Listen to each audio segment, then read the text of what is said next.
आपल्या जागेवरती उभं राहूया आणि आपल्या भक्तिगीताने आपल्या भक्तीला आपण सुरुवात करूया. नमा परममंगला गौरव तुला परमवत्सला.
उभं असतानाच त्या परमेश्वर देव बापाचे आभार मानूया. मागील आठवडाभर त्याने आपल्या प्रत्येकाचा सांभाळ केला, आपलं संरक्षण केलं, त्याने आपली काळजी घेतली, आरोग्य त्याने दिलं, आपल्या जाण्या येण्यात आणि आपल्या प्रत्येक गोष्टीमध्ये तो येथवर आपला सहाय्य करणारा झाला.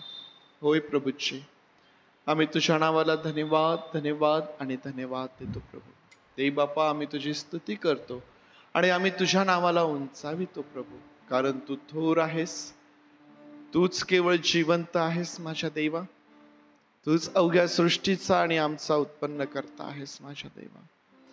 तर देव बापा, आम्ही तुझे मनापासून आभार मानतो, कारण तू आम्हावरती रोज आणि रोज कृपा करणारा, आम्हावरती उपकार करणारा, आम्हावरती प्रेम करणारा आमचा परमेश्वर आहेस. तर देव बापा, आज या पवित्र वारी आम्ही तुझे आभार मानित प्रभू, आम्ही तुला धन्यवाद देत आम्ही तुझ्या समोर येतो. पवित्र देव बापा, आज पुन्हा एक वार तुझ्या भक्ती मंदिरामध्ये एकत्र येऊन तुझी भक्ती करण्याची सुंदर संधी तू आम्हास दिली. आम्ही तुझे आभार मानतो प्रभू. पवित्र देव बापा, आम्हा प्रत्येकावरती तू दया कर, आमची क्षमा कर, आमच्या अपराधांची क्षमा कर प्रभू. आणि देव बापा, तुला तुझ्या उपस्थितीमध्ये येण्याकरिता, पवित्र देव बापा, तुला हवी तशी भक्ती करण्याकरिता आज आमचं सहाय्य कर. तुझ्या आत्म्याचं सामर्थ्य तू पुरव आणि देव बापा, तुझं गौरव आज या भक्तीतून तू करून घे. पवित्र देव बापा, आम्ही पुन्हा एकदा प्रार्थना करीत आहोत, या भक्तीच्या वेळेमध्ये आम्हाला उत्तम प्रकारचं वातावरण दे. तुझ्या लेकरांना येण्याकरिता जाण्याकरिता तुझं सहाय्य, तुझं संरक्षण तू दे. देव बापा, आज तुझ्या मेजासमोर आम्हाला यायचं आहे, तुझ्या मेजासमोर येणं देखील देव बापा, ही सहभागिता देखील आम्हा सर्वांसाठी विशेष आशीर्वादाची कर. पवित्र देव बापा, आमचे प्रियजन जे आज दुःखनाईत आहेत, आजारी आहेत, बिछाण्यावर आहेत, दवाखान्यात आहेत, अशा प्रत्येकालाही प्रभू तू स्पर्श कर आणि उत्तम आरोग्य तू दे. जी तुझी लेकरं मार्गात आहेत प्रभू, त्यांनाही आम्ही तुझ्या हातांमध्ये सोपवित आहोत. इथे बापा एक वार पुन्हा आम्ही सर्वजण स्वतःला आणि आजची सर्व भक्ती तुझ्या हातांमध्ये सोपवीत ही प्रार्थना आमचा प्रभू येशू याच्या नावात मागतो म्हणून तू ऐक. आमेन आमेन. बसूया आपण.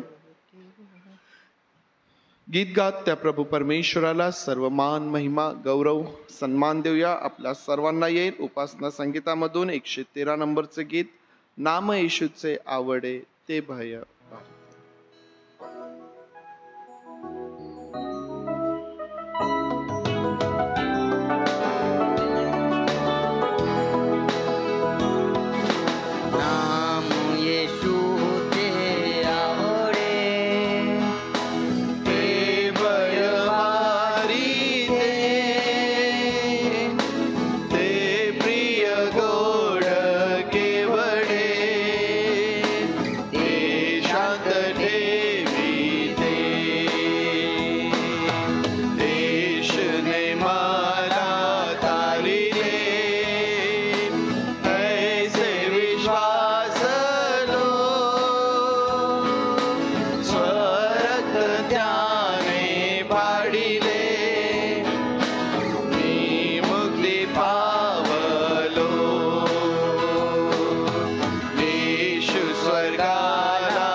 येशूने मला तारिले ऐसे विश्वासलो. तुमचा आणि माझा हा विश्वास आहे की त्या प्रभू येशू ख्रिस्ताने तुमचं आणि माझं तारण केलेलं आहे आणि आमचं तारण करण्याकरिता त्याला वधस्तंभावरती आपला प्राण त्या ठिकाणी द्यावा लागला. त्याचं रक्त जे त्या ठिकाणी सांडल्या गेलं किंवा जे रक्त त्याचं त्या ठिकाणी ओतल्या गेलं, ते रक्त तुम्हाला आणि मला तुमच्या आणि माझ्या पापांकरिता खंडणी म्हणून आमच्या क्षमेकरिता ते त्या ठिकाणी ओतल्या गेलेलं आहे. आणि ज्यावेळेस आम्ही मेजाच्या समोर येतो, आजच्या भक्तीमध्ये मेजाच्या समोर आपण येणार आहोत आणि मेजासमोर आम्ही येत असताना आम्ही कोणत्या गोष्टींचं स्मरण करतो? आमचा प्रभू येशू ख्रिस्त जो आमच्या ऐवजी त्या ठिकाणी त्या वधस्तंभावरती त्याने दुःख सहन केलं, त्याचं शरीर, त्याचं रक्त, त्याच्या वेदना यांचं स्मरण आम्ही करीतो. आणि हे सर्व करण्याकरिता प्रभू येशू ख्रिस्त गीत करता ज्या प्रकारे म्हणतो की स्वर्गातून तो आला, दुष्टांकरिता त्याने मध्यस्थी केली आणि तो मृत्यूवर विजयी झालेला आमचा प्रभू आहे. म्हणून त्या परमेश्वराच्या समक्षतेमध्ये आणखीन येत असताना उपासना संगीतामधून 107 नंबरचं जे गीत आहे, भक्तांनो या प्रभू समोर प्रेमाने गाव दार.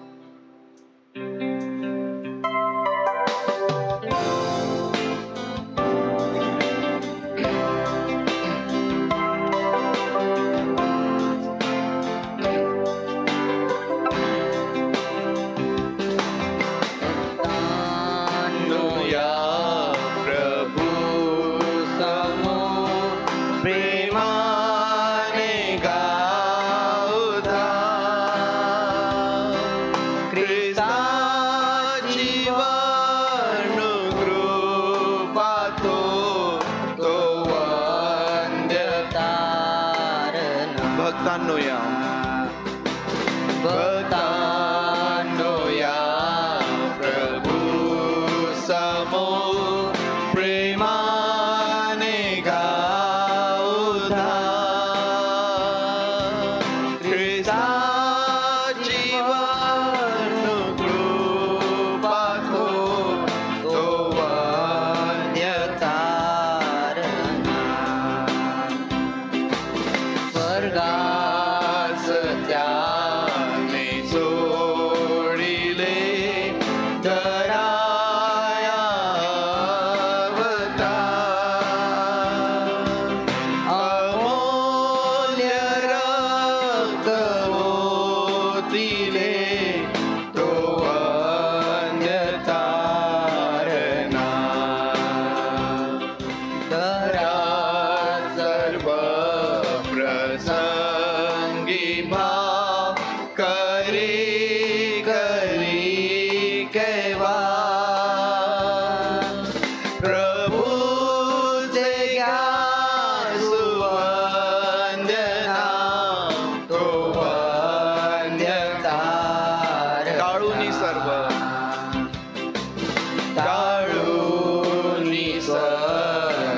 पाप गो स्वर्गात जाऊ पार. देवा भेटेल मित्र तो वंद्य तारणा. भक्तांनो या प्रभू समोर प्रेमाने गाऊ धाम. ख्रिस्ताची कृपा तो वंद्य तारणा. टाळूनी त्वरे पाप घोर स्वर्गात जाऊ पार. तेव्हा भेटेल मित्र थोर तो वंद्य तारणार. एक स्तोत्र यावेळेस वाचूया आणि आज बाळकीनबाई एक स्तोत्र वाचते ना. सर्वांना सलाम. आज जे स्तोत्र आपण वाचणार आहोत ते आहे 129, 153 ते 160. हे स्तोत्र एज्राने लिहिलेलं स्तोत्र आहे आणि देवाच्या वचनाचं महत्त्व ह्या ठिकाणी सांगितलेलं आहे. देवाचे उत्कृष्ट नियमशास्त्र ह्या ठिकाणी स्तोत्रकर्ता एज्रा असं म्हणतो. वर लिहिलेलं आहे रेश. रेश म्हणजे भरोसा. माझे दुःख पाहणारा त्यापासून मला सोडवा, कारण मी तुझे नियमशास्त्र विसरलो नाही. माझा वाद तू चालव, मला मुक्त कर. तू आपल्या वचनाप्रमाणे मला नवजीवन दे. तारण दुर्जनापासून दूर आहे, कारण ते तुझ्या नियमांचा आश्रय करीत नाही. हे परमेश्वरा, तुझी करुणा थोर आहे. तू आपल्या निर्णयांना अनुसरून मला नवजीवन दे. माझ्या पाठीस लागणारे व माझे शत्रू पुष्कळ आहेत, तरी मी तुझ्या निर्बंधापासून ढळलो नाही. विश्वासघातक्यांना पाहून मला वीट आला आहे, कारण ते तुझे वचन पाळत नाही. तुझे विधी मी प्रिय मानतो ते पहा. हे परमेश्वरा, तू आपल्या वात्सल्याने मला नवजीवन दे. तुझे वचन संपूर्णपणे सत्य आहे. हे सर्व न्याय निर्णय सनातन आहे. तुझे सर्व न्याय निर्णय सनातन आहे. ह्या ठिकाणी 3 गोष्टींचा भरोसा ह्या ठिकाणी आम्हाला एज्रा ह्याचा पाहायला मिळतो. स्तोत्र 1 मध्ये स्तोत्रकर्त्याचा परमेश्वरावर अढळ असा भरोसा आहे. देवाचं वचन. दुसरा जो त्याचा भरोसा परमेश्वरावर आहे ते आम्हाला दिसतं की वचन कधीही न ढळणारं आहे, कधीही वचन न बदलणारं आहे, कारण परमेश्वराचं वचन हे सर्व काळ टिकणारं आहे. आणि तिसरा भरोसा तो हे सांगत आहे की मानवी भरोसा टिकून राहत नाही. मनुष्य हा बदलणारा आहे. वेळेनुसार तो आपले निर्णय बदलतो, पण परमेश्वर हा कधीही त्याचे निर्णय त्याने आपल्याला जे अभिवचन दिलेलं आहे तो कधी बदलत नाही. देवाचं वचन एजरा वाचतो आणि परमेश्वराच्या वचनाचं महत्त्व ह्या ठिकाणी तो सांगण्याचा प्रयत्न करत आहे. ह्या ठिकाणी तीन वेळेस शब्द आलेले आहे. तो म्हणतो की तू आपल्या वचनाप्रमाणे मला नवजीवन दे. दुसऱ्यांदा तो म्हणतो की तू आपल्या निर्णयांना अनुसरून मला नवजीवन दे. आणि पुन्हा तो म्हणतो की तू आपल्या वात्सल्याने मला नवजीवन दे. ह्या ठिकाणी एजरा वारंवार परमेश्वराला नवीन जीवनाची मागणी तो करत आहे. म्हणतो की परमेश्वरा तू मला नवीन जीवन दे. आम्ही आमच्या जीवनामध्ये आम्हाला रोज आणि रोज परमेश्वराच्या त्या नवीन जीवनाचा अनुभव घेण्याची गरज आहे. कारण हे जीवन जगत असताना आमच्या जीवनामध्ये आम्हाला खूप सारे बदल करण्याची गरज असते. मग ती आमची प्रार्थना असतो, आमचं एकमेकांसंगती वागणं असो, प्रत्येक गोष्टीमध्ये जर आम्ही एजराप्रमाणे परमेश्वराचं जर सहाय्य मागितलेलं आहे आणि जर आम्ही आमच्या प्रार्थनेमध्ये म्हणतो की प्रभू आजच्या दिवसासाठी तुम्हाला नवं जीवन दे, नवीन हृदय दे, नवीन अंतःकरण दे, तर निश्चित परमेश्वर देवा देणार आहे. देवापाने एजराला दिलं. देवाचं वचन आम्हाला पुन्हा एकदा मार्गदर्शन करतो की जो कोणी ख्रिस्ताच्या ठायी आहे तो नवीन उत्पत्ती आहे. जुने ते होऊन गेले, पहा ते नवे झाले आहे. जर आम्हाला नवीन व्हायचं आहे तर आम्हाला रोज देवाच्या वचनामध्ये रमायचं आहे, त्याचं वचन आम्हाला वाचायचं आहे. कारण हे वचनच आम्हाला नवीन जीवन देण्यासाठी समर्थ आहे. देवा पाचल्या वचनावर आशीर्वाद देव. थँक्यू. यावेळेस गीत गात परमेश्वर देव बापाचे आभार मानूया, त्याच्या नावाला धन्यवाद देऊया. आपल्या ओठांचं स्तुतिरूपी फळ त्याला सादर करूया.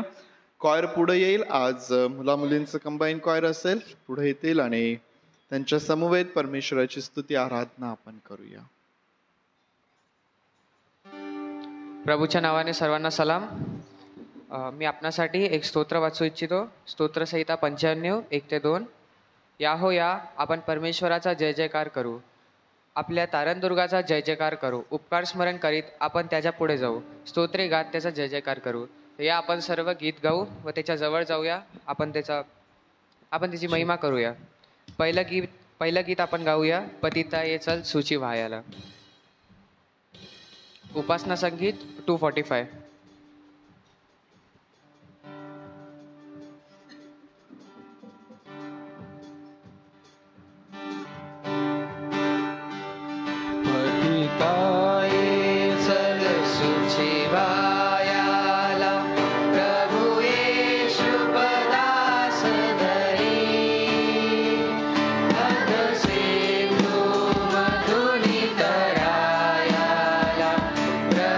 Yeshu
दुसरं गीत आपण गाऊया. आपल्या सर्वांना येणार असं गीत आहे अहो कष्टी लादलेले.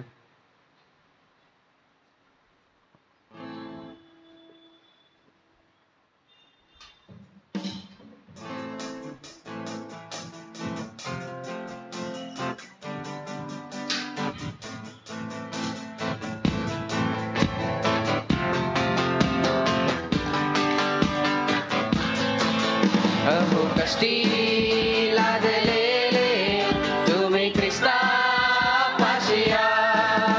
अहो कष्टी लादलेले तुम्ही ख्रिस्तापाशी या.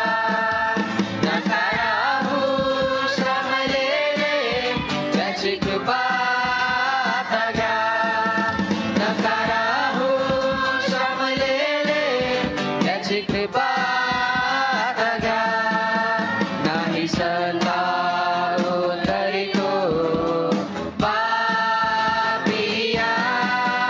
अहो कष्टी लादलेले तुम्ही ख्रिस्तापाशी या. अहो कष्टी लादलेले तुम्ही ख्रिस्तापाशी या. स्वतः मी सुधरुनी साधू आपुला उधार म्हणता कधी नाही स ख्रिस्ताला गी सोपावा. स्वतः मी सुधरुनी साधू आपुला उधार म्हणता कधी नाही स ख्रिस्ताला गी सोपावा. बिन पाप्या नाही तो धिक्कारना. अहो कष्टी लादलेले तुम्ही ख्रिस्तापाशी या. अहो कष्टी लादलेले तुम्ही ख्रिस्तापाशी या. पहा बागी करताना प्रिय प्रभू रडला. एक खांब विकताना कैसा तो रडला. पहा बागी करताना प्रिय प्रभू रडला. एक खांब विकताना कैसा तो रडला. पूर्ण झाले पूर्णोद्धार साधिला. अहो कष्टी लादलेले तुम्ही ख्रिस्तापाशी या. अहो कष्टी लादलेले तुम्ही ख्रिस्तापाशी या. आता स्वर्गी बापापाशी तो मध्यस्थी करीतो. ठेवा भाव जोडण्याशी तो दीनाला तारितो. आता स्वर्गी बापापाशी तो मध्यस्थी करीतो. ठेवा भाव जडत्याशी तो दीनाला तारितो. ईश्वराची बात या तो तारितो. अहो कष्टी लादलेले तुम्ही ख्रिस्तापाशी या.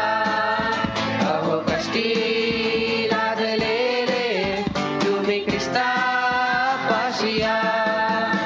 नका राहू श्रमलेले त्याची कृपा आता घ्या. नका राहू श्रमलेले त्याची कृपा आता घ्या. नाही संतावो तरी तो पापिया. अहो कष्टी लादलेले तुम्ही ख्रिस्तापाशी या.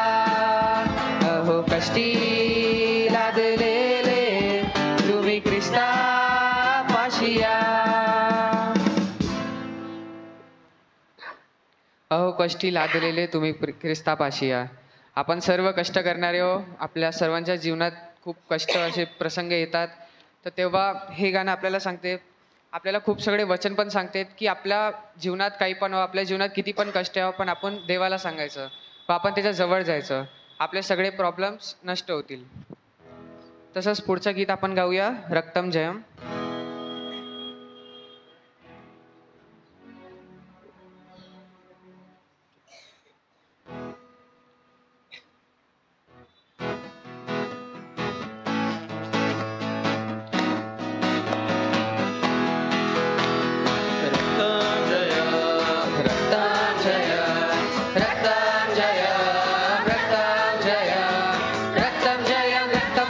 रक्तम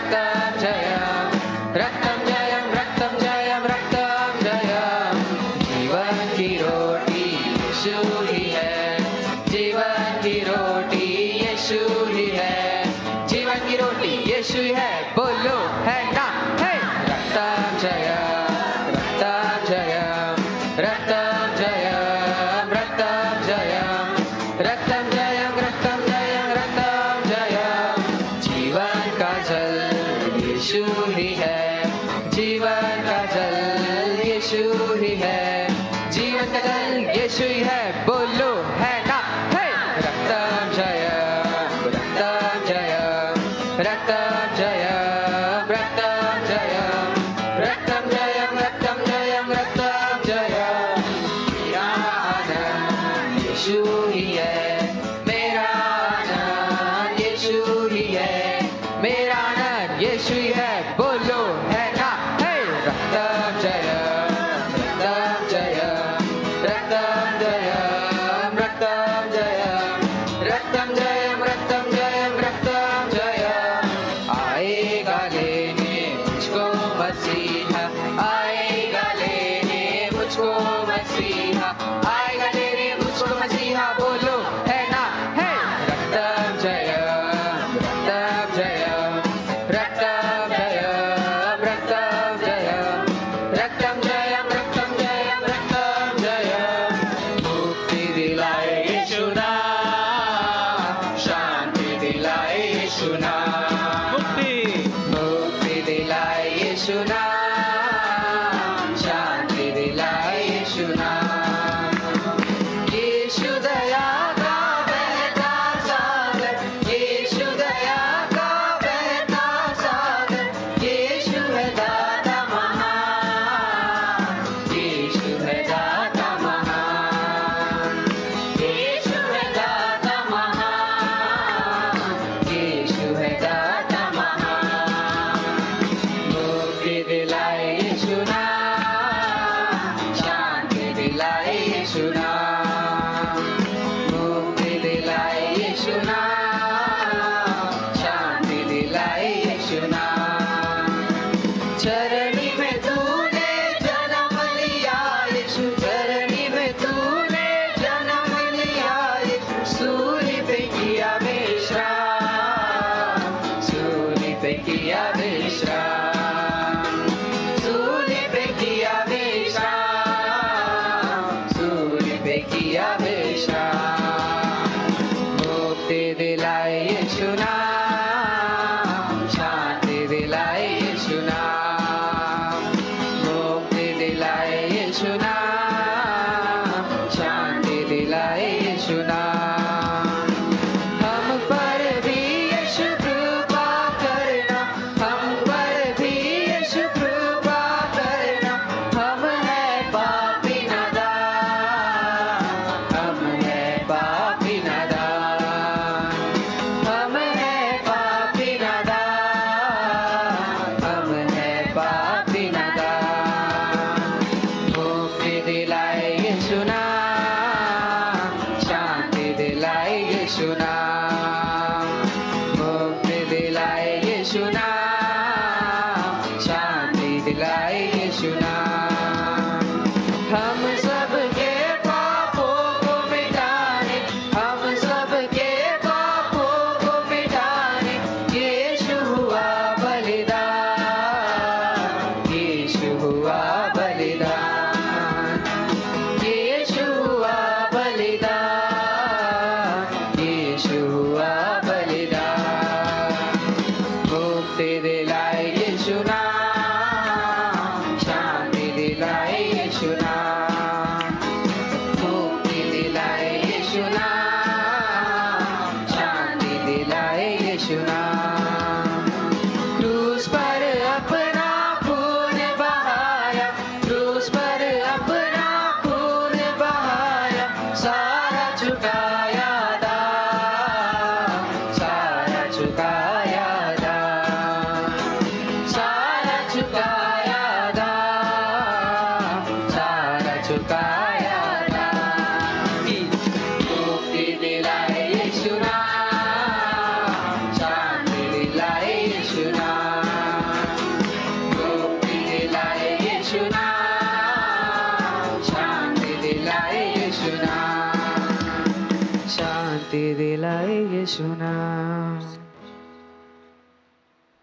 आपल्या सर्वांना मुक्ती देणारा, आपल्या सर्वांना शांती देणारा, आपल्याला आपल्या पापांपासून मुक्त करणारा एकच नाव आहे आणि ते येशू नाव आहे.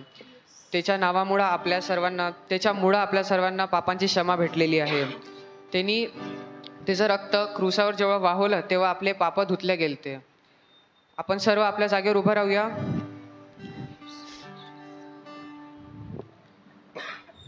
व गाणं गाऊया, मेरे जीवन का मकसद तू है.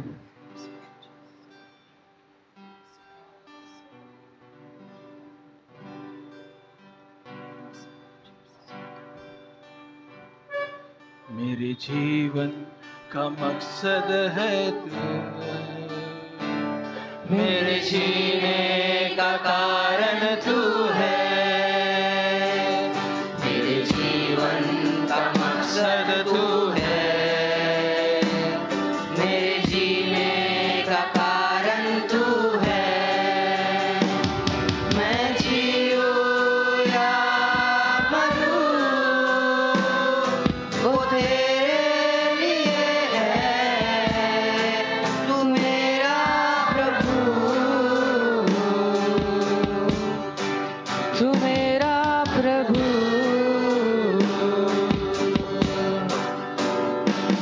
मेरे जीवन का मकसद तू है,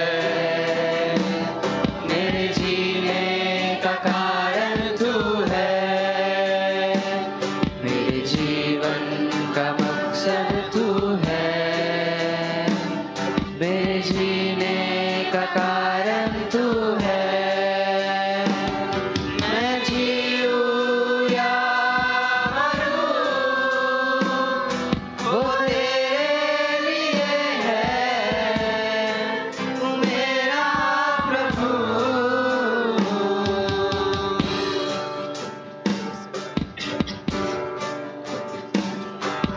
पिछला सब भूल कर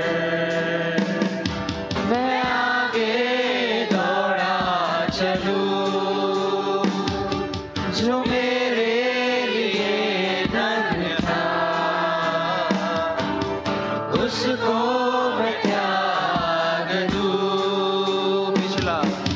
पिछला सब भूल कर मैं आगे दौड़ा चलूं. जो मेरे लिए धन था उसको मैं त्याग दूं. कि मैं पाऊं उससे पुरस्कार, दौड़ा मैं जाऊं. कि मैं पाऊं उससे पुरस्कार, दौड़ा मैं जाऊं. मैं जीऊं या मरूं, वो तेरे लिए है. तू मेरा प्रभु,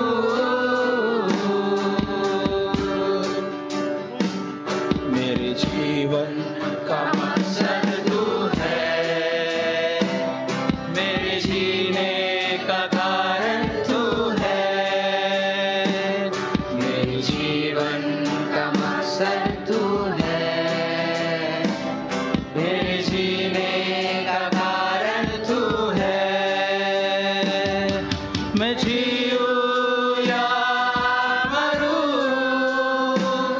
वो तेरे लिए है. तू मेरा प्रभु,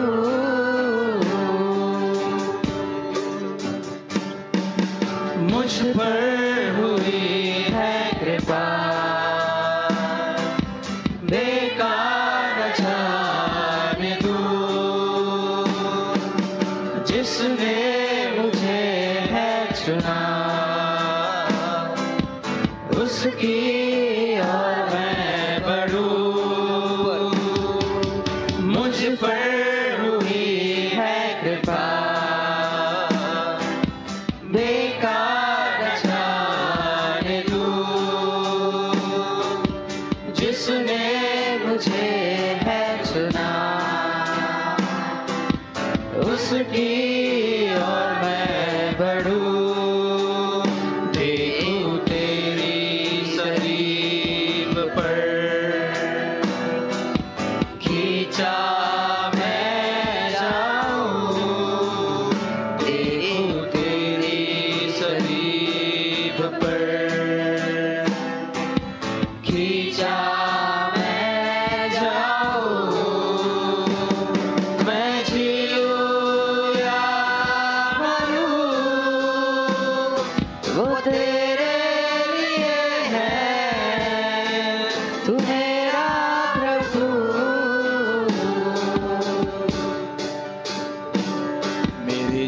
जीवन का मकसद तू है, मेरे जीने का कारण तू है, मेरे जीवन का मकसद तू है,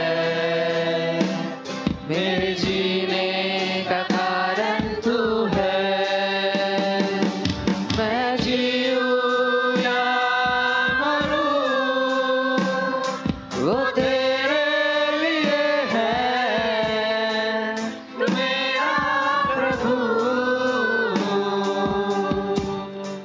तू मेरा प्रभु, तू मेरा प्रभु। आपण सर्व प्रार्थना करूया. देवाप्पा, हा तू दिवस आम्हाला दाखवला म्हणून तुझे आभार मानतो देवाप्पा. ही प्रार्थना करायची तू मला संधी दिली म्हणून तुझे उपकार मानतो देवाप्पा. इथं बसलेल्या हर एका जणावर तुझा आशीर्वाद असू दे देवाप्पा. देवाप्पा, तुझं वचन सांगते देवाप्पा, जिथं दोघे किंवा तिघे आहे देवाप्पा, तिथं तुझी उपस्थिती असते देवाप्पा. देवाप्पा, या मंडळीत देवाप्पा, या चर्चमध्ये तुझी उपस्थिती आहे देवाप्पा. देवाप्पा, म्हणून आम्ही तुझे आभार मानतो देवाप्पा. देवाप्पा, आज आम्ही सर्व इथं जमले असताना देवाप्पा, आम्ही ज्या संदेश ऐकणार आहेत देवाप्पा, ते देवाप्पा आम्ही आमच्या जीवनात लागून घ्यावं देवाप्पा, असं तू घडवून आण देवाप्पा. आमच्या सर्वांना देवाप्पा ते आमच्यापर्यंत पोहोचण्यापर्यंत आम्हाला तू मदत कर देवाप्पा. देवाप्पा, पाळक साहेब जेव्हा ते बोलतील देवाप्पा, तेव्हा त्यांच्या जिभेतनं निघालेला देवाप्पा हर एक शब्द देवाप्पा तुझा असू दे देवाप्पा. व देवाप्पा, आमच्या सर्वांना शक्ती व सामर्थ्य तू दे देवाप्पा. आमच्या सर्वांच्या पापांचे तू माफ कर देवाप्पा. आमच्या सर्वांच्या पापांना तू माफ कर देवाप्पा. देवाप्पा, आमच्या सर्वांसोबत तू राहा देवाप्पा. जे येणारे आहेत देवाप्पा, त्यांचे वाट तू मोकळे कर देवाप्पा. देवाप्पा, सर्वांना तू सांभाळ देवाप्पा. व देवाप्पा, जे येऊ शकले नाहीत देवाप्पा, त्यांना पुढच्या वेळेस देवाप्पा नक्की येता येऊ दे देवाप्पा. देवाप्पा, तसंच देवाप्पा, आजचा दिवस देवाप्पा खूप जण देवाप्पा बघू नाही शकले देवाप्पा, तर देवाप्पा त्यांच्या आत्म्यास तू शांती दे देवाप्पा. व देवाप्पा, आम्हाला तू दाखवलं देवाप्पा, याच्यासाठी आम्ही सर्वांनी देवाप्पा तुझे आभार मानतो देवाप्पा. व देवाप्पा, आम्हाला तू असंच देवाप्पा तुझ्या स्तुती व महिमासाठी देवाप्पा यूज करून घे देवाप्पा. देवाप्पा, आमचं जे कार्य आहे देवाप्पा, आम्हाला जे सुवार्ता देवाप्पा सर्वांना सांगायचे आहे देवाप्पा, असे खूप लोक आहेत देवाप्पा ज्यांच्यापर्यंत सुवार्ता पोहोचलेली नाही आहे देवाप्पा. देवाप्पा, त्या सर्वांना पोहोचू देवाप्पा, त्या सर्वांपर्यंत पोहोचायला देवाप्पा आम्हाला तू यूज करून घे देवाप्पा. देवाप्पा, आमच्या सर्वांना देवाप्पा तू मदत कर देवाप्पा, कारण की देवाप्पा तुझ्या मदतीच्या शिवाय देवाप्पा आम्ही काहीच नाही आहे देवाप्पा. देवाप्पा, तू आहेस देवाप्पा, त्याच्यामुळं आम्ही आहे देवाप्पा. देवाप्पा, आमच्या सर्वांसोबत तू राहा देवाप्पा. व देवाप्पा, आजचे जे प्रभुभोजनाची पण विधी आहे देवाप्पा, ते तू चांगल्या रीतीने जाऊ दे देवाप्पा. देवाप्पा, आमच्या सर्वांना तू माफ कर देवाप्पा. आमच्या सर्वांच्या पापांचे तू माफ कर देवाप्पा. आजचा दिवस तो मला दाखवला म्हणून तुझे आभार मानतो देवाप्पा. इथून पुढची वेळ मी तुझ्या हाती देतो देवाप्पा. ही लहानशी प्रार्थना प्रिय आणि गोड येशू याच्या नावात मागतो म्हणून तो ऐक. आमेन. प्रार्थना करूया.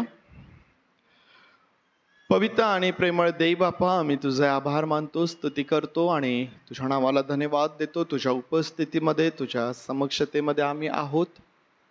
पवित्र देव बापा, तुझ्या समक्षतेमध्ये तुझं वचन आम्ही वाचत असताना, त्यावरती मनन करत असताना एक वार पुन्हा आम्हा प्रत्येकाचं सहाय्य कर. तुझी कृपा तू आम्हास पुरव आणि तुझ्या वचनांच्या द्वारे तू आम्हासोबत बोलावं, आमची सुधारणूक करावी, आम्हास आशीर्वादित करावं, म्हणून आम्ही सर्वजण स्वतःला तुझ्या अधीन करीत आहोत. प्रभू, तुझे आभार मानतो. प्रार्थना प्रभू याच्या नावात मागतो म्हणून तू ऐक. आमेन. आमेन. मागच्या महिन्यामध्ये आपण एज्राच्या पुस्तकावरती अभ्यास केला. या महिन्यामध्ये आपण नेहेम्याचं जे पुस्तक आहे ते आपल्या समोर ठेवणार आहोत. या सप्टेंबर महिन्यामध्ये नेहेम्याच्या पुस्तकावरती आपण अभ्यास करणार आहोत आणि हे पुस्तक देखील अतिशय महत्त्वाचं, म्हणजे ऐतिहासिक दृष्टीने जर आम्ही पाहिलं तर अतिशय महत्त्वाचं असं पुस्तक आहे. पवित्र शास्त्रामध्ये एज्रा आणि नेहेम्या ही जी दोन पुस्तकं आहेत, मी तुम्हाला मागच्याच महिन्यात सांगितलं की या दोन पुस्तकांमध्ये इस्रायलच्या 100 वर्षांचा इतिहास आहे आणि ही दोनच पुस्तकं आहेत. ही सोर्स फक्त दोनच आहेत हे की ज्यामधून त्यावेळेसचा इस्रायलचा जो इतिहास आहे तो आपण समजून घेऊ शकतो, तो आपल्याला त्या ठिकाणी कळतो. आणि म्हणून या महिन्यामध्ये नेहेम्याचं जे पुस्तक आहे ते आपण अभ्यासासाठी आपल्या समोर ठेवत आहोत. आता लेखक पुन्हा एकदा ज्या प्रकारे आपण एज्रामध्ये पाहिलं की अनिश्चित आहे, कारण एज्रा आणि नेहेम्या मूळ ग्रंथामध्ये ही दोन्ही एकच पुस्तक आहे.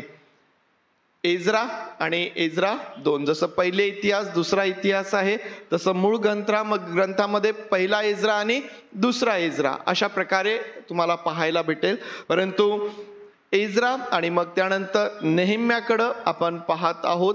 आणि लेखन काळ याचा ख्रिस्तपूर्व 430 ते 420 दरम्यान हे पुस्तक लिहिण्यात आलेलं आहे. आणि ज्या प्रकारे एज्राच्या पुस्तकामध्ये आम्हाला मंदिर बांधणे, मंदिर पुन्हा उभारणे, मंदिर पुन्हा बांधणे हा मुख्य विषय त्या ठिकाणी पाहायला भेटला होता. नेहेम्याच्या पुस्तकामध्ये यरुशलेमेचा कोट जो आहे तो बांधण्यावरती भर देण्यात आलेलं आहे, त्यावरती लक्ष केंद्रित केलेलं आहे. आता दोन्ही पुस्तकांमध्ये बांधकामच आहे. पहिल्या पुस्तकामध्ये एज्रामध्ये मंदिर बांधण्यात आलं आणि नेहेम्याच्या पुस्तकामध्ये यरुशलेमचा जो सर्व कोट आहे तो कोट त्या ठिकाणी बांधून काढण्यात आला आणि त्यावरती या पुस्तकामध्ये त्यावरती लक्ष केंद्रित केलेलं आहे. या पुस्तकाचे 2 उद्देश आहेत. पहिला उद्देश म्हणजे एज्रा पुस्तकाचा जो इतिहास आहे, एज्रा पुस्तकामध्ये ज्या घटना आहेत तो जो इतिहास आहे तो पुढं चालू ठेवणे, तो कंटिन्यू करणे हा एक. आणि दुसरा म्हणजे बंदिवासातून परतलेल्या लोकांचे पुनर्वसन कसं करण्यात आलं, देवाने कशा प्रकारे त्या ठिकाणी काय काय कार्य केलं, हा जो इतिहास आहे तो समजण्यासाठी हे पुस्तक लिहून काढण्यात आलेलं आहे. किती टप्प्यांमध्ये बंदिवासातून लोक परत आले? किती टप्प्यांमध्ये? 3 टप्प्यांमध्ये. एज्रामध्ये आम्हाला 2 टप्पे पाहायला भेटले. पहिले कोणाच्या पुढारीपणामध्ये? जरुबाबेलच्या. आणि दुसरा एज्राच्या. आणि तिसरा जो टप्पा आहे तो नेहेम्याच्या पुढारीपणामध्ये हा जो तिसरा समूह आहे हा त्या बंदिवासातून परत आला. आणि बंदिवासातून परत आलेले लोक यांचं त्या इस्रायलमध्ये, त्या यरुशलेममध्ये, त्या यहूदामध्ये त्यांचं पुनर्वसन कसं करण्यात आलं आणि त्या ठिकाणी देवाने काय काय कार्य केलं हा जो इतिहास आहे हा समजावा म्हणून हे पुस्तक जे आहे ते लिहिण्यात आलेलं आहे. या पुस्तकाची वैशिष्ट्ये जर याकडे जर आम्ही लक्ष दिलं तर आम्हाला पाहायला भेटतं की स्तब्धतेच्या काळापूर्वीच्या यहुदी इतिहासातील अखेरच्या घटनांचे वर्णन आहे. आता वाक्य कठीण झालं असेल, काय बोलून गेलेत? स्तब्धतेचा काळ माहित आहे? कोणता आहे स्तब्धतेचा काळ? जुना करार आणि नवीन करार यांच्या मधला काळ, त्याला स्तब्धतेचा काळ म्हटलेला आहे. जुना करार आणि नवीन करार. आम्ही ज्यावेळेस बायबल पलटतो ना, मलाखी नंतर लगेच आपल्यासमोर मत्ते येतं, पण मलाखी आणि मत्त्याच्या मध्ये एक फार मोठा गॅप आहे. जवळपास 400 ते 450 वर्षांचं अंतर त्यामध्ये आहे, गॅप तो आहे. आणि हा जो स्तब्धतेचा काळ आहे म्हणजे स्तब्धतेचा काळ सुरू होण्यापूर्वीच्या ज्या काही अखेरच्या घटना आहेत त्यांचं वर्णन आम्हाला या नेहेम्याच्या पुस्तकामध्ये पाहायला भेटतं.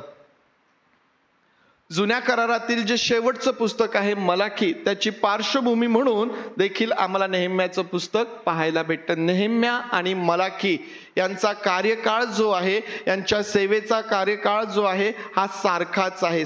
समान कार्यकाळामध्ये सारख्याच वेळेमध्ये या दोघांनीही सेवा केलेली आहे. या पुस्तकामध्ये नेहेम्याच्या जीवनाविषयी आम्हाला सविस्तरपणे विस्तृतपणे वाचायला भेटतं. त्याचप्रमाणे चौथा जे वैशिष्ट्य याचं आहे ते म्हणजे प्रार्थना, त्याग, परिश्रम आणि सर्वांनी नेटाने पुढे जाण्याची तीव्र इच्छा, ह्याद्वारे देवाचं जे अद्भुत काम आहे ते आम्हाला या पुस्तकामध्ये पाहायला भेटतं. कोट बांधून काढणे फार सहज आणि सोपं नव्हतं. त्या ठिकाणी अनेक अडचणी होते, त्या ठिकाणी विरोधक होते, त्या ठिकाणी त्रास होता, परंतु त्या सर्वांमध्ये देवाची लेकरं एका उद्देशाने, तीव्र इच्छेने, कुठल्याही परिस्थितीमध्ये आम्ही पुढे जाणार या तीव्र इच्छेने त्या ठिकाणी काम करत राहिले. कसे काम करत होते? एका हातामध्ये काय होतं त्यांच्या, आठवतं का कोणाला? तलवार होती. काम करत असताना लक्ष कशात पाहिजे? कामामध्ये पाहिजे, परंतु शत्रू एवढे होते, वैरी एवढे होते की त्यांना कामाबरोबरच त्या युद्धासाठी देखील त्या ठिकाणी तयार राहावं लागत होतं. आणि अशा त्या कठीण आणि प्रतिकूल परिस्थितीमध्ये आम्हाला तो कोट जो आहे तो बांधून पूर्ण करण्यात आला. हे देवाचं काम आम्हाला त्या ठिकाणी पाहायला भेटतं. नवीन करारामधील परिपूर्ती म्हणजेच नेहम्याचं पुस्तक आणि नवीन करार यामध्ये काय आम्हाला साम्य किंवा काय आम्हाला त्यामध्ये साखळी आम्हाला पाहायला भेटते, तर फार महत्वाचं आहे की प्रभू येशूच्या आगमनाविषयीची तयारी आम्हाला नेहम्याच्या पुस्तकात पाहायला भेटते. तुम्ही म्हणाल आता हे कसं काय? प्रभू येशू ख्रिस्त तर म्हणजे नेहम्याचं पुस्तक आहे आणि मग त्याच्या पुढं जवळपास 400 ते 450 वर्षाचं अंतर आहे आणि मग प्रभू येशू ख्रिस्त आम्हाला पाहायला भेटतो. परंतु प्रभू येशू ख्रिस्ताच्या येण्याची जी तयारी आहे ती आम्हाला नेहम्याच्या पुस्तकामध्ये, ती पूर्व तयारी आम्हाला नेहम्याच्या पुस्तकात पाहायला भेटते. उदाहरणार्थ यरुशलेम त्या ठिकाणी बांधण्यात आलेलं आहे, मंदिर पुन्हा बांधण्यात आलेलं आहे, त्या ठिकाणी देवाच्या नियमशास्त्र एक वार पुन्हा त्या ठिकाणी त्याचं अंमल त्या ठिकाणी केल्या जात आहे. पुनर्स्थापना आम्हाला नियमशास्त्राची पाहायला भेटते आणि देवाबरोबरचा जो करार आहे त्याचं नूतनीकरण त्या ठिकाणी करण्यात आलेलं आहे. आता या गोष्टी आम्हाला माहिती आहे की मोशेच्या काळापासून नियमशास्त्र केव्हा देण्यात आलं? मोशेच्या द्वारे देण्यात आलं. परंतु देवाचे लोक नियमशास्त्रापासून दूर गेले, भटकलेत, बंदिवासात गेले, पुष्कळ त्रास त्यांनी सहन केला, वेगवेगळ्या ठिकाणी ते विखुरल्या गेलेत. परंतु आता प्रभू येशू ख्रिस्त जो या जगामध्ये येणार आहे त्याच्या येण्याची पूर्वतयारी म्हणून जो अवशेष राखून ठेवलेला होता, दाविदाचा जो वंश अखंड त्या ठिकाणी आम्हाला पाहायला भेटतो, ही जी सर्व तयारी आहे ती आम्हाला या ठिकाणी पाहायला भेटते. यरुशलेम बांधण्यात आलं, मंदिर बांधण्यात आलं, देवाचे लोक त्या ठिकाणी आले, नियमशास्त्राची पुनर्स्थापना त्या ठिकाणी झालेली आहे, देवाबरोबरचा करार त्याचं नूतनीकरण त्या ठिकाणी झालेलं आहे आणि याद्वारे एक वार पुन्हा देवाच्या लोकांनी पूर्वपदावरती येऊन देवाबरोबरच्या पूर्व नातेसंबंधांमध्ये पूर्ण येऊन त्या ठिकाणी एक प्लॅटफॉर्म किंवा एक तयारी आम्हाला त्या ठिकाणी पाहायला भेटते. आणि म्हणून त्या दृष्टीने देखील नेहम्याचं जे पुस्तक आहे हे अतिशय महत्वाचं आहे. आज या पुस्तकाची सुरुवात आपण करत असताना ज्या प्रकारे एज्रा पुस्तकाची सुरुवात करत असताना आपण एज्राच्या जीवनावरती विचार केला, त्याच प्रकारे आज नेहम्याच्या जीवनावरती आपण विचार करूया. आणि पहिला अध्याय 1 ते 4 वचने आपण वाचूया. अखल्याचा पुत्र नेहम्या याचा वृत्तांत. 20व्या वर्षी किस्ले महिन्यात मी शूशन राजवाड्यात होतो. तेव्हा हनानी नावाचा माझा एक बांधव आणि इतर काही लोक यहुदातून आले. बंदिवासातून सुटलेल्यांपैकी जे यहुदी शेष राहिले होते त्यांच्याविषयी व यरुशलेमेविषयी त्यांच्याकडे मी विचारपूस केली. त्यांनी मला सांगितले, बंदिवासातले जे अवशिष्ट लोक त्या प्रांतात राहिले आहे ते मोठ्या दुर्दशेत असून त्यांची अप्रतिष्ठा होत आहे. यरुशलेमचा तटही पडला आहे व त्याच्या वेशी आग लावून जाळून टाकल्या आहेत. हे ऐकताच मी खाली बसून रडू लागलो आणि बरेच दिवसांपर्यंत विलाप करीत राहिलो. मी उपास करून स्वर्गीच्या देवाची प्रार्थना केली. संदर्भ जो आम्ही वाचलेला आहे त्यामध्ये आम्हाला पाहायला भेटतं की नेहम्या जो आहे हा त्या शूशन राजवाड्यामध्ये त्या ठिकाणी तो त्याचं काम करत आहे आणि यरुशलेमवरून त्या यहुदामधून जे लोक त्या ठिकाणी आलेत, हनानीचं प्रामुख्याने त्या ठिकाणी नाव आहे, आणि ते जे लोक आलेत त्यांच्याकडं नेहम्या विचारपूस करतो. कोणाबद्दल विचारपूस करतो? आपल्या स्वतःच्या लोकांबद्दल तो त्या ठिकाणी विचारपूस करत आहे. आणि आपल्या लोकांबद्दल विचारपूस करत असताना जी बातमी त्याला मिळाली, काय बातमी मिळाली? हणाने सांगतो की अवशेष राहिलेल्या लोक कसे आहेत, दूरदशेत आहेत, त्यांची अप्रतिष्ठा होत आहे, कोटही पडून गेलेला आहे, वेशीही जाळून टाकण्यात आलेले आहेत. आणि जणू काही नेहेम्याने आपल्या प्रांताची किंवा आपल्या भागाची, त्यामध्ये राहणाऱ्या लोकांची जणू काही त्याने कल्पना केली की ते कशा अवस्थेत आहे, आणि त्याद्वारे आम्ही पाहतो की तो खाली बसला, तो रडू लागला, त्याने शोक केला आणि तो प्रार्थना करतो. नेहेम्याचं जीवन प्रियांनो आमच्यासाठी फार आशीर्वादाचं आहे. नेहेम्याच्या नावातच मुळात आम्हाला देवाचा आधार पाहायला भेटतो. नेहेम्या याच्या नावाचा जो अर्थ आहे, गॉड कम्फर्ट्स, देव दिलासा देतो, देव सुखी करतो. ज्या स्थितीमध्ये आम्ही आहोत, ज्या प्रतिकूल परिस्थितीमध्ये आम्ही आहोत, ज्या संघर्षामध्ये आम्ही आहोत, ज्या त्रासामध्ये आम्ही आहोत, त्या त्रासामध्ये आम्हाला कोण दिलासा देईल, आम्हाला कोण सुखी करेल, आमचं कोण कल्याण करेल, तर नेहेम्याच्या नावातच आम्हाला पाहायला भेटतं की गॉड कम्फर्ट्स, देव हा दिलासा देणार आहे, देव सुखी करणार आहे, देव मनुष्याचं कल्याण करणार आहे. मनुष्याचं कल्याण करण्याकरिता, मनुष्याला आशीर्वादित करण्याकरिता प्रियांनो परमेश्वराला परिस्थिती अनुकूलच हवी असते का? म्हणजेच सगळं काही सुरळीत चाललेलं आहे, सगळं काही चांगलं चाललेलं आहे, आनंदच आनंद आहे आणि आमची भरभराट होत आहे ना, अनुकूल परिस्थिती. परंतु कधी कधी आम्ही प्रतिकूल परिस्थितीतूनही जातो की ज्या ठिकाणी सगळं काही विस्कळीत झालेलं असतं, वेगवेगळे प्रश्न आहेत, समस्या आहेत, आजारच आहेत, आणि एक संपत नाही तर दुसरी अडचण आमच्या समोर आहे, एक संकटातून आम्ही बाहेर येत नाही तर दुसरं संकट आमच्या समोर आहे. जीवनामध्ये काहीही व्यवस्थित चाललेलं नाही, सगळं काही जणू काही विस्कळीत झालेलं आहे. प्रियांनो मनुष्याच्या अशा स्थितीतूनही देव त्याचं कल्याण करण्याकरिता समर्थ आहे, सक्षम आहे. देवाचे लोक त्या ठिकाणी ज्या दुर्दशेमध्ये होते, जी अप्रतिष्ठा त्यांची त्या ठिकाणी चाललेली होती, ज्या वेळेस नेहेम्या ऐकतो तो त्या ठिकाणी देवासमोर शोक करतो आणि रडतो, कारण नेहेम्याला माहित आहे की जर कोणी परिस्थिती बदलू शकतो तर तो केवळ परमेश्वरच आहे. जर कोणी माझ्या लोकांचं कल्याण करू शकतो, पडलेला यरुशलेमेचा कोट जर बांधून काढायचा असेल, त्या ठिकाणी असणाऱ्या लोकांची दुर्दशा पालटून त्या ठिकाणी त्यांना सुख हवं असेल, तर एकच व्यक्ती ते करू शकतो, एकच जण ते करू शकतो, आणि तो म्हणजे परमेश्वर स्वतः. परमेश्वरच ते करू शकतो. आमच्या जीवनामध्ये प्रियांनो तुम्ही कुठल्याही स्थितीत असा, कुठल्याही परिस्थितीमध्ये असा, हे फार महत्वाचं आहे की आमचा परमेश्वर जो आहे ना, तो आम्हाला सुखी करणारा, आमचं कल्याण करणारा तो परमेश्वर आहे. आणि त्यासाठी आमच्या जीवनामध्ये काय चाललेलं आहे, आमच्या जीवनामध्ये काय परिस्थिती आहे, परिस्थिती अनुकूल आहे की प्रतिकूल आहे, याचा फारसा परिणाम देवाच्या कार्यावरती होत नाही. देवाला माहित आहे आपल्या लोकांसाठी काय कशा प्रकारे करायचं आहे आणि त्यांचं कल्याण कशा प्रकारे करायचं आहे. आणि म्हणून प्रियांनो मी वारंवार सांगतोय की नेहेम्याचं पुस्तक आणि नेहेम्याचं कॅरेक्टर जे आहे हे आम्हासाठी फार आशीर्वादाचं अशा प्रकारचं ते आहे.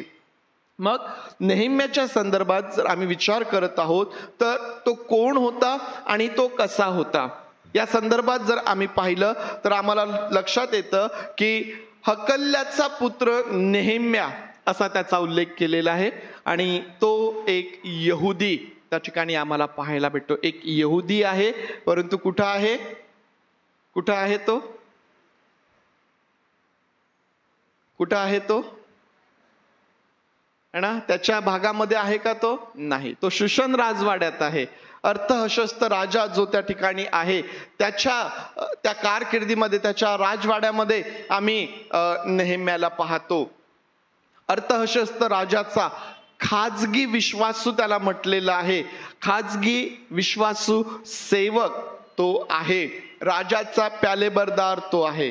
काय असतं काम ह्या व्यक्तीचं, राजाला प्याला बनवून द्यायचा, आणि फक्त प्यायला बनवून देणे एवढंच पुरेसं नाही, तर राजाला तो कसा पाहिजे, काय पाहिजे आणि त्यातून त्या राजाला काही धोका आहे का, हे सगळं सांभाळण्याची, या गोष्टींकडे लक्ष देण्याची जबाबदारी जी आहे ती त्या ठिकाणी नेहेम्यावरती सोपवलेली आम्हाला पाहायला भेटते. आम्हाला माहिती आहे की आमचे मोठमोठे मंत्री जे आहेत है ना, आमचे प्रधानमंत्री जे आहेत, त्यांच्यासमोर सगळं जेवण असं सहज जातं का?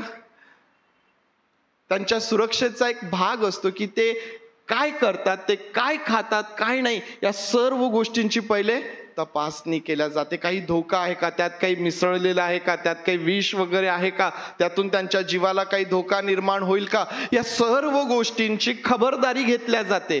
आणि त्या शूशन राजवाड्यामध्ये अर्थहशस्त्र राजाकरिता खबरदारी घेण्याची जबाबदारी जी आहे ती नेहेम्यावरती आहे.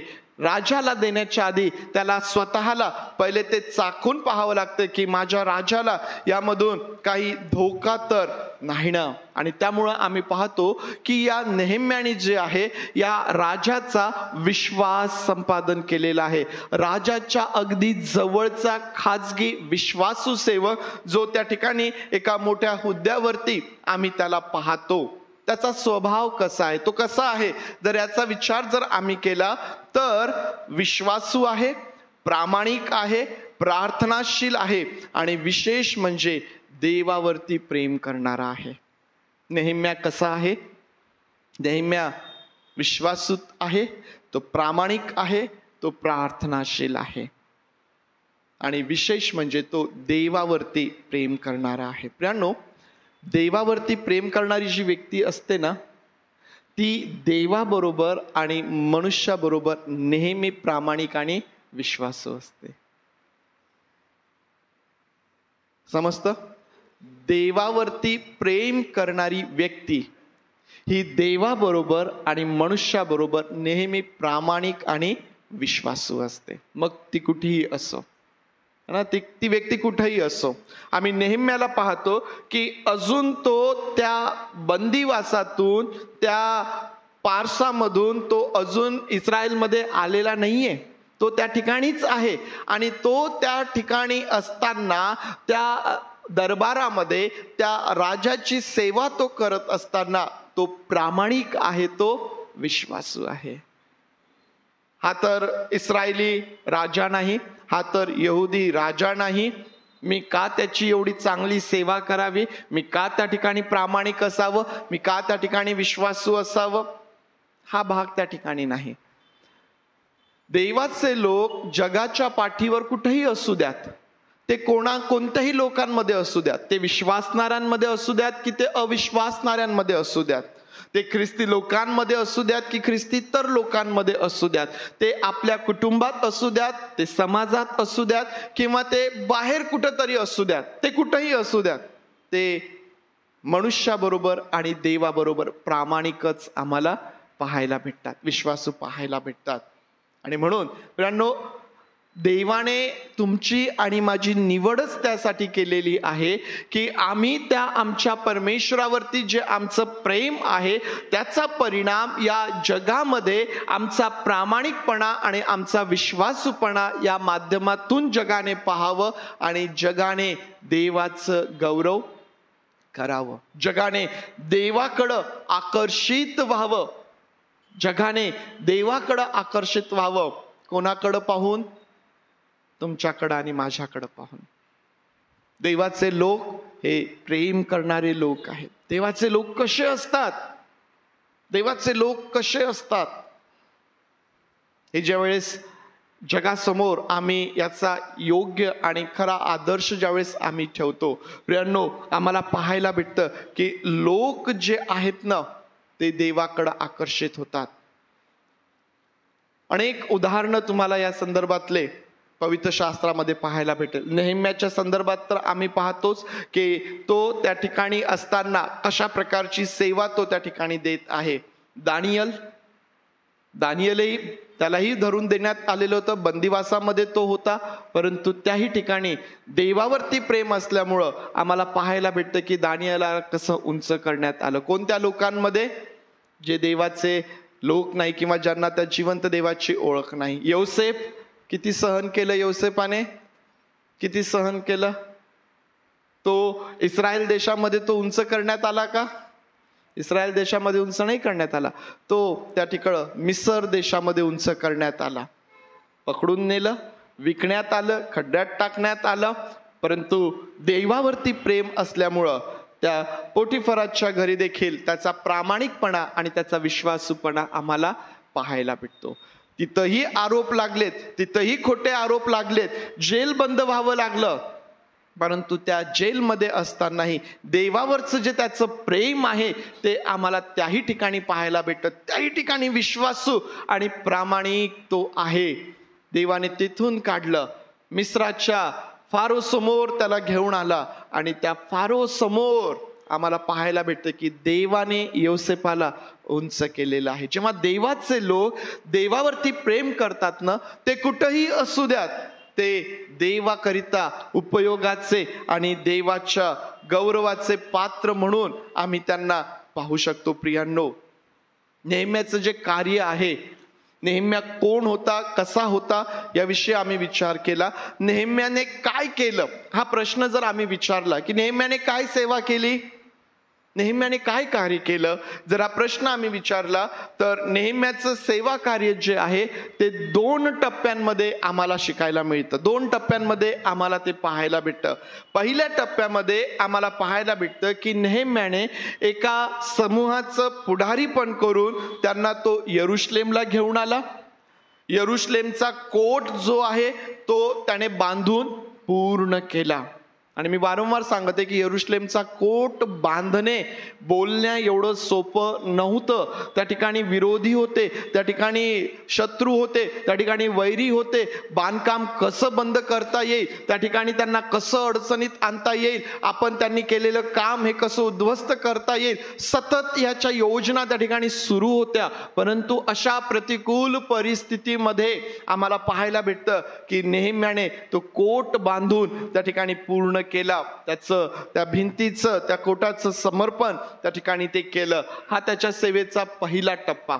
दुसऱ्या टप्प्यामध्ये त्याने काय केलं तर त्याने सामाजिक सुधारणा त्या ठिकाणी काही केलेल्या आहेत, ज्यामध्ये जर तुम्ही 5वा अध्याय जर वाचला नेहम्याचा तर त्या 5व्या अध्यायामध्ये आम्हाला पाहायला भेटतं की त्या ठिकाणी वाढीतिडीचा व्यवहार चालू होता.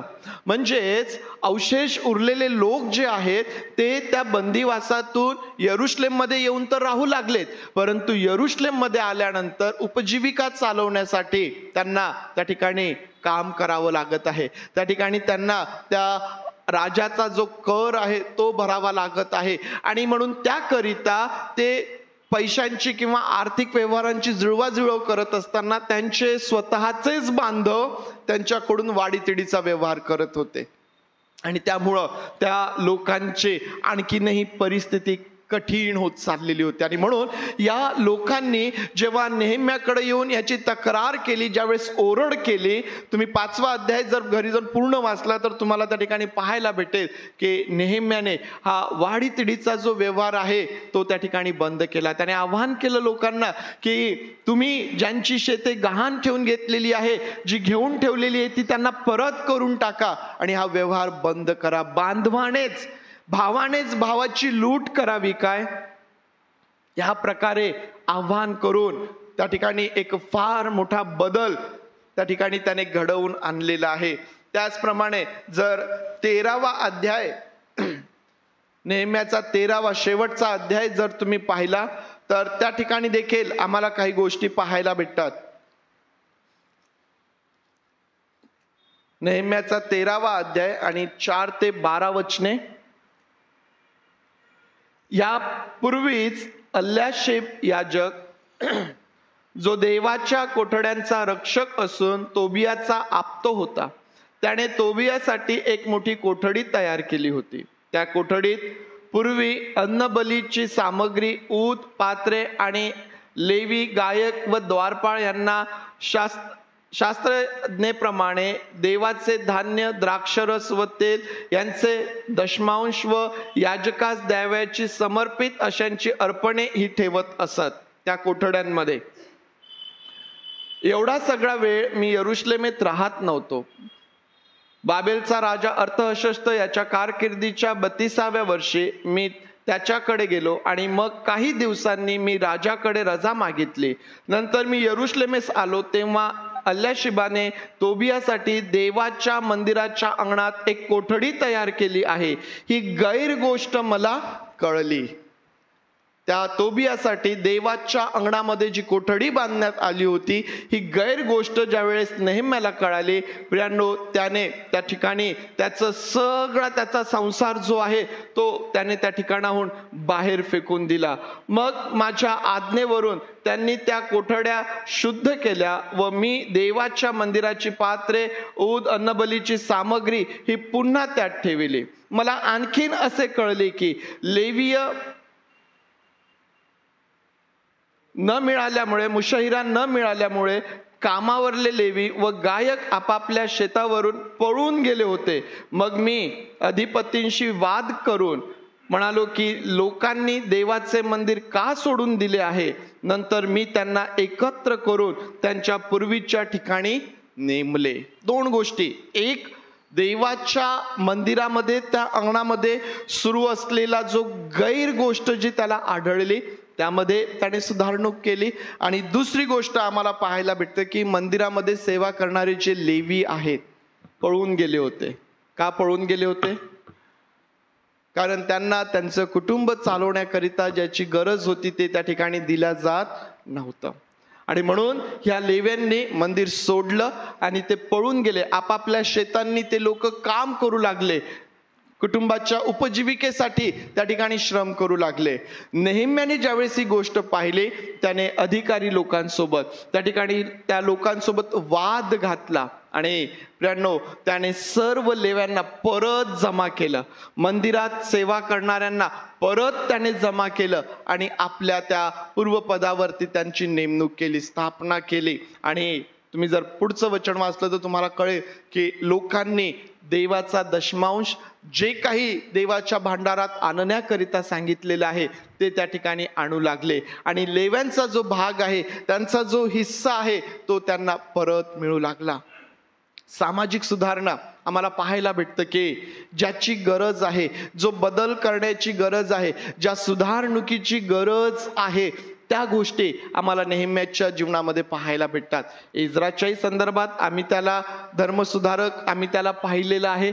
या ठिकाणी नेहम्याच्याही जीवनामध्ये ही बाब आम्हाला पाहायला भेटते की समाजाची पुनर्स्थापना ते करीत असताना ज्या काही चुकीच्या गोष्टी त्यामध्ये शिरलेल्या आहेत त्या गोष्टी त्या ठिकाणी ते सरळ आणि व्यवस्थित त्या ठिकाणी ते करीत आहेत. या प्रकारे नेहम्याचं जे काम आहे ते या 2 टप्प्यांमध्ये आम्हाला पाहायला भेटतं. शेवटचा भाग नेहम्याच्या जीवनातून आमच्यासाठी काय उत्तेजन आहे. प्रियांनो, पहिलं जे उत्तेजन आम्हाला नेहम्याच्या जीवनातून प्राप्त होतं, ज्यावेळेस नेहम्याने यरुशलेमेची आणि आपल्या लोकांची दुर्दशा ऐकली, तो बसला, रडू लागला, शोक करू लागला, तो प्रार्थना करू लागला. पुन्हा एकदा प्रार्थना आम्हाला नेहम्याच्या जीवनात पाहायला भेटते. एज्राच्याही जीवनात आम्हाला प्रार्थना पाहायला भेटली. तुम्हाला असा एखादा व्यक्ती आठवतो का? असं एखादं कॅरेक्टर तुम्हाला आठवतं का की ज्याचे देवासोबत चांगले नातेसंबंध आहे परंतु त्याच्या जीवनात प्रार्थना नाही? आठवतो काय असा एखादा व्यक्ती ज्याचे देवासोबत योग्य नातेसंबंध आहे परंतु त्याच्या जीवनात प्रार्थना नाही? आठवतो का असा कोणी? तो आठवणारच नाही, कारण असं कोणी नाहीच.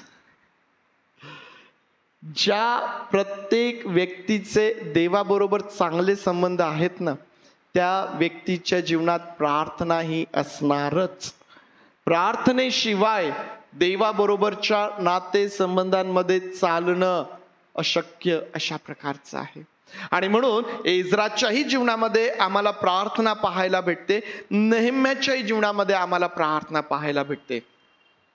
तुमचे आणि माझे देवाबरोबर चांगले संबंध आहेत? आपल्या स्वतःला हा प्रश्न करूया. आपल्या स्वतःला हा प्रश्न करूया की माझे देवासोबत चांगले संबंध आहे काय?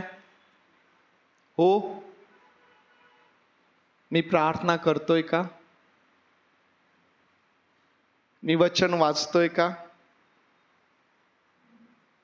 देवाला हवा तसा वेळ मी देत आहे काय?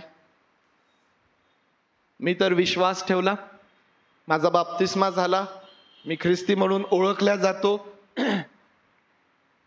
आणि माझ्यात आता आणखीन मला काही करण्याची गरज नाही असं आम्हाला वाटतं का? मला प्रार्थना करण्याची गरज नाही असं आम्हाला वाटतं का? जर आम्हाला असं वाटतं तर प्रियांनो, देवाबरोबरचे जे नातेसंबंध आहेत ते तपासून पाहण्याची आवश्यकता आहे. कारण जर आम्ही म्हणतो आम्ही देवाबरोबर योग्य नातेसंबंधांमध्ये आहोत, तर मग आमच्या जीवनामध्ये प्रार्थना असणारच आहे. जर आम्ही देवावरती प्रेम करतो असं जर आमचं म्हणणं आहे, तर आम्ही त्याच्या आज्ञेचं पालन करून देवाबरोबर आणि मनुष्याबरोबर प्रामाणिक असणारच असणार. जर यांच्यामध्ये जर विरोधाभास आहे, तर मग एक तर आम्ही देवाबरोबर योग्य नातेसंबंधात नाही, एक तर आम्ही देवावरती प्रेम करणारे नाहीत. आणि म्हणून या प्रकारे आम्हाला आमच्या जीवनामध्ये या सर्व गोष्टींकडे फार बारीक लक्ष देण्याची आवश्यकता आहे. प्रियांनो, नेहम्याच्या जीवनामध्ये आणखीन एक महत्वाचं उत्तेजन आम्हाला त्याच्या जीवनातून मिळतं आणि ते म्हणजे आपल्या लोकांकरिता नेहम्याचं मन कसं आहे, कळवळणारं मन त्याचं आहे. नेहम्या जो आहे, जसं त्याने ऐकलं तो खाली बसला, तो रडू लागला, आपल्या लोकांकरिता तो शोक करू लागला, आपल्या लोकांकरिता शोक करू लागला. कळवळ्याने भरलेलं अंतःकरण, आमचं कठीण अंतःकरण काढून आमच्या ठाई मांसमय हृदय उत्पन्न करणारा तो आमचा परमेश्वर आहे.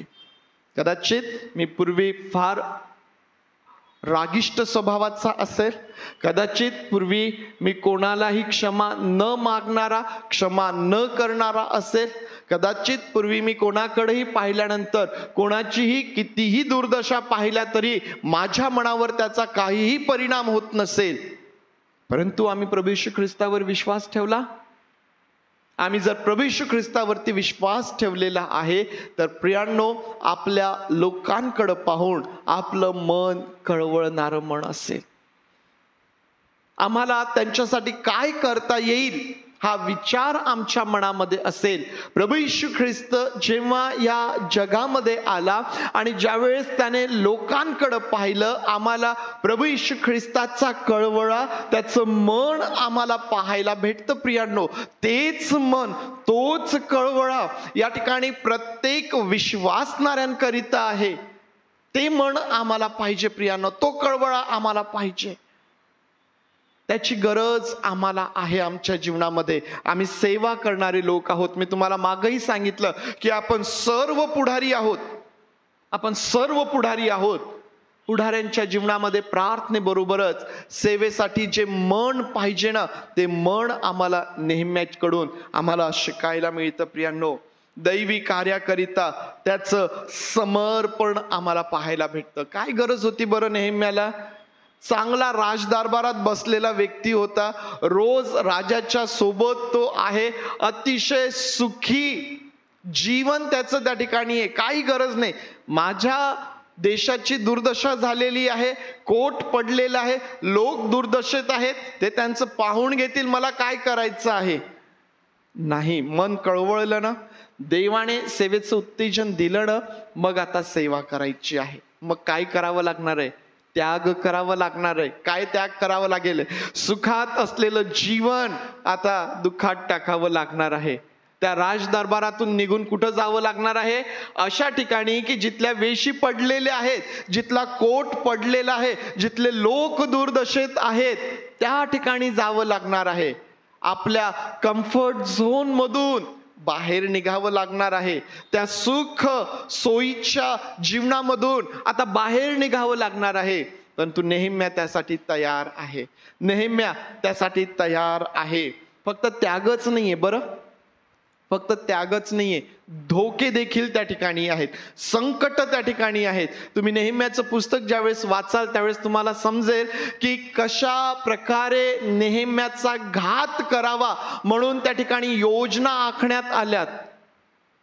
चांगला सुखी मनुष्य या ठिकाणी देवाच्या कामासाठी आला, सगळं त्याग तर केलेलाच आहे, आता वरून लोक देखील, विरोधक देखील, शत्रू देखील उठलेले आहेत. कसा घात करावा, स्वतःचा जीव धोक्यात टाकून त्या ठिकाणी सेवा करत आहे. का बरं? सेवेसाठी समर्पित आहे म्हणून. सेवेसाठी समर्पित आहे म्हणून प्रियांनो, नेहम्याचं कॅरेक्टर हे आमच्यासाठी आशीर्वादित आहे. आमच्यासाठी ते आशीर्वादित आहे, कारण सेवा करत असताना आम्हालाही या सर्व गोष्टींमधून जावं लागणार आहे. या ठिकाणी असणारी प्रत्येक पुढारी व्यक्ती, या ठिकाणी प्रत्येक विश्वासणाऱ्याला, जिला देवासाठी काम करायचंय, ज्या प्रत्येक व्यक्तीला देवाची सेवा करायची आहे, अशा परिस्थितींमधून जावं लागेल.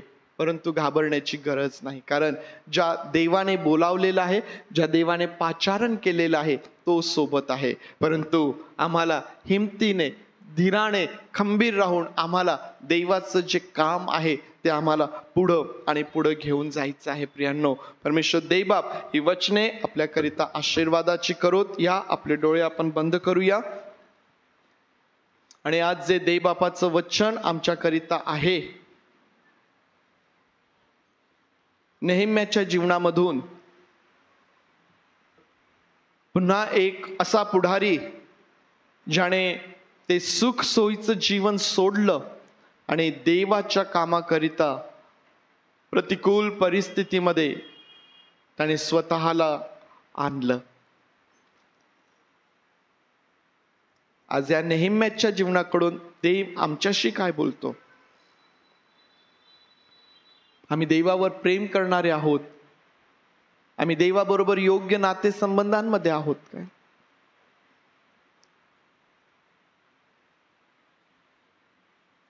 आम्हाला आमच्या जीवनाचं परीक्षण करता येईल प्रियांनो. प्रार्थना त्या ठिकाणी आहे, कळवळ्याने भरलेलं हृदय त्या ठिकाणी आहे, सेवेसाठी समर्पण त्या ठिकाणी आहे. आज या सर्व गोष्टी जेव्हा एक वार पुन्हा आमच्या समोर येतात प्रियांनो, देवाचा आत्मा आम्हाला कशाकरिता उत्तेजन देत आहे, कशाकरिता तो आम्हास उत्तेजन देत आहे? तो आमच्यासोबत बोलणारा आहे, तो आमची सुधारणूक करणारा आहे. होय देव बापा, आज एक वार पुन्हा तुझ्या वचनांच्या द्वारे तू आम्हास आशीर्वादित कर, आम्हासोबत बोल. या संपूर्ण आठवड्यामध्ये देव बापा हे तुझं वचन वारंवार आम्हाला आठवत राहील, ते आमच्याशी बोलत राहील प्रभू, आमची सुधारणूक करत राहील. आणि म्हणून देव बापा त्यातून तुझं आणि तुझं गौरव होईल. पवित्र देव बापा, अशी कृपा तू आम्हास पुरव, अशी कृपा तू आम्हास पुरव प्रभू. होय पवित्र देव बापा, अशी कृपा तू आम्हास पुरव. आम्ही सर्वजण स्वतःला तुझ्या अधीन करतो प्रभू. आणि प्रार्थना आमचा प्रभू येशू याच्या नावात मागतो म्हणून तू ऐक. आमेन. प्रभूने शिकवलेली प्रार्थना म्हणूया. हे आमच्या स्वर्गातील बापा, तुझे नाम पवित्र मानले जाव, तुझे राज्य येऊ, जसे स्वर्गात तसेच पृथ्वी. तुझ्या इच्छेप्रमाणे आमचे रोजची भाकर आज आम्हास दे, आणि जसे आम्ही आमच्या ऋणास ऋण सोडले तसेच तो आमचे ऋणे आम्हास सोड, आणि आम्हास परीक्षेत आणू नकोस, तर आम्हास वाईटापासून सोड. कारण राज्य, सामर्थ्य आणि गौरव हे सर्व काळ तुझेच आहेत. आमेन. सुवंद्य देवा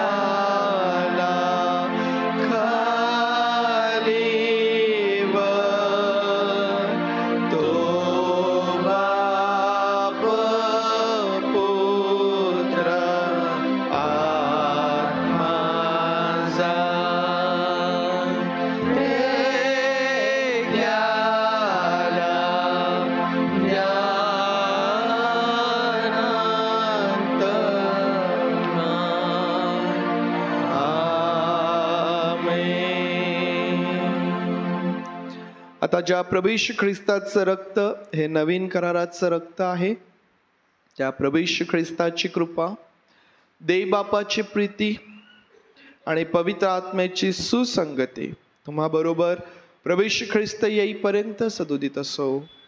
आमेन.